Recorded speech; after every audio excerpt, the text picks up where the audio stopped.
دنیا میں اگر ہم کوئی بھی چیز لینے جائیں مارکیٹ سے یا کہیں سے بھی کچھ لینے جائیں تو ہر چیز کی قیمت ہوتی ہے. کوئی بھی چیز آپ کو مفت میں نہیں ملتی. فار ایگزامپل یہ گلاس ہے. آپ ایک گلاس لینے جائیں گے مارکیٹ میں تو اس کا نارملی آپ کو 6 کا پیک ملے گا. لیکن آپ اگر اس کو کہیں گے کہ بھئی ہمیں ایک گلاس چاہیے تو وہ ایک گلاس بھی آپ کہے گا ٹھیک ہے آپ 5 درہم دے دیں, آپ ایک گلاس لے لیں. دیر از اے پرائز ٹو اٹ, رائٹ. اس کی قیمت ہے. اچھا یہ تو گلاس ہے. آپ اگر کم سے کم چیز, سستی سے سستی چیز, یہ کیا ہے؟ نیڈل, رائٹ, سوئی. آپ اگر یہ سوئی بھی لینے جائیں گے مارکیٹ میں تو اس کا ایک پیک ہوگا, وہ آپ کو کہیں گے جی 5 درہم کا پیک ہے فار ایگزامپل. لیکن اگر آپ کے مجھے ایک سوئی چاہیے, مجھے پورا پیک نہیں چاہیے, تو ایک سوئی بھی آپ کو کہیں گے اچھا ہم ایک سوئی ویسے تو سیل نہیں کرتے, لیکن آپ اگر مانگ رہے تو ہم آپ کو دے دیں گے, آپ اس کے بھی ہمیں آدھا درہم دے دیں یا 1 درہم دے دیں. تو یہ جو سوئی جو سب سے حقیر چیز ہے, جو سب سے معمولی چیز ہے, اس کی بھی قیمت ہے. ایک چیز ہے جو اللہ نے بنائی جس کا نام ہے جنت. جنت جس کے بارے میں اللہ سبحانہ وتعالی نے قرآن میں فرمایا عرضها السماوات والارض. اس کی وسعت کتنی ہے؟ زمین اور آسمان کے برابر اس کی چوڑائی ہے. اعدت للمتقین, جو متقین کے لیے تیار کی گئی ہے. اور رسول اللہ صلی اللہ علیہ وسلم نے ایک حدیث میں فرمایا اس جنت کے بارے میں کہ وہ جنت ہے کیسی ہے. آپ صلی اللہ علیہ وسلم نے فرمایا ما لا عین رأت, کسی آنکھ نے اس کو دیکھا نہیں ہے, ولا اذن سمعت, کسی کان نے اس کے بارے میں سنا بھی نہیں ہے, ولا علی قلب بشر خطر, اور کسی انسان کے وہم و گمان میں, کسی انسان کے تصور میں بھی نہیں آ سکتا کہ وہ کتنی خوبصورت چیز ہے, کتنی عالی شان چیز ہے. تو جو چیز جس کو اللہ سبحانہ و تعالیٰ نے بنایا اور وہ خود بنانے کے بعد کہہ رہے کہ وہ سب سے عالی شان چیز ہے, اس کی کیا کوئی قیمت نہیں ہوگی؟ دنیا میں اگر آپ خوبصورت ترین جگہوں کا انالیسس کریں تو اللہ سبحانہ و تعالیٰ نے مجھے موقع دیا مختلف کنٹریز میں جانے کا. تو جب میں کینیڈا میں گیا تھا کیوبیک میں, تو وہاں پر بہت خوبصورت جگہیں تھی, بہت خوبصورت جگہیں تھی میں نے دیکھی. اسی طریقے سے کیلیفورنیا جب میں گیا, وہاں پر بھی ہم ایک جگہ سے جب دوسری جگہ جا رہے تھے بائی روڈ, تو راستے میں اتنی خوبصورت جگہیں تھی کہ انسان دیکھ کے کہتا ہے کہ سبحان اللہ, اللہ سبحانہ تعالیٰ کی کیا خوبصورت تخلیق ہے. اسی طرح دنیا میں آپ گھومیں کہیں پہ بھی جائیں, آپ کو بہت ساری خوبصورت جگہیں نظر آئیں گی جن کو دیکھ کے ہمارا دل بہت خوش ہوتا ہے اور ہم کہتے ہیں کہ کیا زبردست جگہ. آپ سوئٹزرلینڈ کی ایگزامپل لے لیں. ایون ہمارے پاکستان میں بھی کچھ ایسے ایریاز ہیں وہ اتنے خوبصورت ہیں کہ انسان کا دل خوش ہو جاتا ہے کہ کیا خوبصورت تخلیق ہے اللہ کی. لیکن ان سب جگہوں کو, سب خوبصورت جگہوں کو آپ ایک جگہ کریں, اور بنایا کس نے؟ اللہ سبحانہ تعالیٰ نے. ان تمام خوبصورت جگہوں کو بنانے کے بعد اللہ تعالیٰ قرآن میں اس دنیا اور اس دنیا کی زندگی کو کیا کہتا ہے؟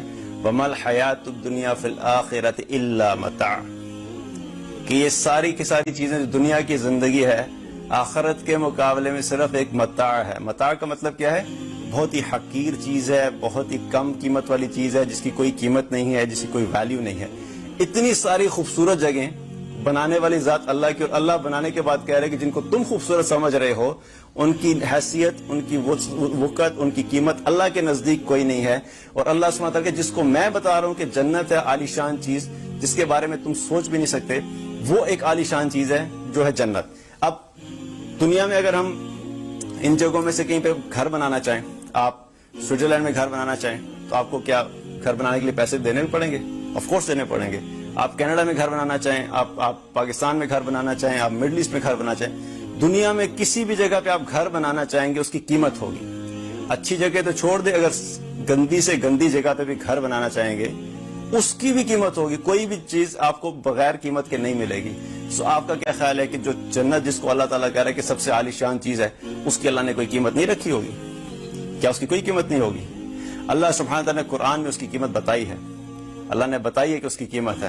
ان اللہ اشتری من المؤمنین انفسهم واموالهم بان لهم الجنہ, اللہ تعالیٰ نے ایمان والوں کی جان اور ان کا مال جنت کے بدلے میں خرید لیا ہے.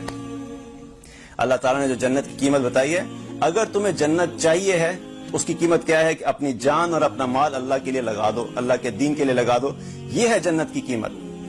اب ہم اتنے سکون سے رہتے ہیں کہ دنیا کے ایک چھوٹے سے گھر کے لیے ہم ساری زندگی محنت کریں, اور جو اللہ تعالیٰ جنت بنائی ہے کہ اللہ تعالیٰ ہر ایک کو ایسی دے دے گا. ہر انسان یہ سمجھتا ہے کہ بھئی ہم نے اب کلمہ پڑھ لیا ہے تو بس سارے کے سارے ہم خود ہی جنت میں چلے جائیں گے. اللہ تعالیٰ نے جنت کی قیمت رکھی ہے. اگر ہمیں جنت چاہیے ہے تو ہمیں اس کی قیمت ادا کرنی ہوگی. اور وہ قیمت کیا ہے؟ اللہ کے دین کی خاطر اپنی انرجیز کو لگائیں, اللہ کے دین کی خاطر اپنے ریسورسز کو لگائیں, اللہ کے دین کی خاطر اپنی جان کو لگائیں, اللہ کے دین کی خاطر اپنے مال کو لگائیں. یہ ہے جنت کی قیمت. سارا دن ساری رات اگر ہم اللہ کی فرما برداری بھی نہ کریں, نافرمانی بھی کرتے رہیں, اور دوسری طرف ایک شخص ہے جس نے ساری زندگی اللہ کے دین کے لیے محنت کی, کہ وہ اپنا جان, مال, وقت, ریسورسز, انرجیز, انٹلیکچوئل لیول, ہر چیز اللہ کے دین کے لیے لگا رہا ہے. صبح اور رات اور دن ہر وقت وہی محنت کر رہا ہے, یہ کوشش کر رہا ہے, یہ جدوجہد کر رہا ہے. وہ اپنی خواہشات کو بھی دبا رہا ہے, وہ اپنی پرسنل پریفرنسز کو بھی دبا رہا ہے, وہ اپنے دنیا کے لطف اور مزے کو بھی چھوڑ رہا ہے. اور دوسری طرف ایک شخص ہے جس کو اس چیز کی کوئی پرواہ نہیں کہ اللہ کے دین پہ کیا ہو رہی ہے, اللہ کے دین کے مطابق کے لیے مجھے کیا محنت کرنی ہے. وہ صرف اپنی ذاتی زندگی میں مصروف ہے, اپنے ہلے گلے میں لگا ہوا ہے, وہ اپنے ناچ گانے میں لگا ہوا ہے, وہ اپنے دوستوں کے ساتھ, اپنے گھر والوں کے ساتھ, اس کو کوئی فرق نہیں پڑتا کہ اللہ کے دین کے لیے کیا ہو رہا ہے. تو کیا اللہ تعالیٰ دونوں کو برابر کر دے گا؟ کہ اللہ اس کو بھی ایسی جنت میں بھیج دے گا جس نے ساری زندگی اللہ کے لیے قربانیاں دی, اور جس نے کوئی قربانی دی اللہ کے دین کی خاطر, اس کو سب کو دونوں کو ایسے ہی بھیج دے گا؟ اللہ کے ناموں میں سے اسلام کہتے ہیں کہ اللہ غفور الرحیم ہے, سب کو بھیج دے گا, اس میں کوئی شک نہیں, اللہ غفور الرحیم ہے. لیکن اسی اللہ کے ناموں میں سے ایک نام ہے المقسط. المقسط کا مطلب ہے انصاف کرنے والا. تو اللہ انصاف بھی کرے گا. جس نے اپنی زندگی اللہ کے دین کے لیے لگائی اور جس نے اپنی زندگی میں اللہ کے دین کے لیے کچھ بھی نہیں کیا, اللہ دونوں کو برابر نہیں کر سکتا. اگر یہی ہوتا تو اللہ جنت کی قیمت کبھی بھی یہ نہ لگاتا, ان اللہ اشتری من المؤمنین انفسهم واموالهم بان لهم الجنہ, کہ میں نے ایمان والوں کے جان اور ایمان والوں کا مال جنت کے بدلے میں خرید لیا ہے. اللہ نے یہ سودا طے کر دیا ہے, صرف اس کی ٹرانزیکشن ہونی ہے, اس کی ادائیگی کرنی ہے. اگر جنت چاہیے تو اپنی زندگی کو اللہ کے دین کے لیے کھپا دو, تاکہ اللہ سبحانہ تعالیٰ اس کے بدلے میں ہمیں جنت عطا فرمائے. دین کی بات پھیلانا صدقہ جاریہ ہے. ثواب کی نیت سے ویڈیو کو شیئر ضرور کیجیے. جزاک اللہ.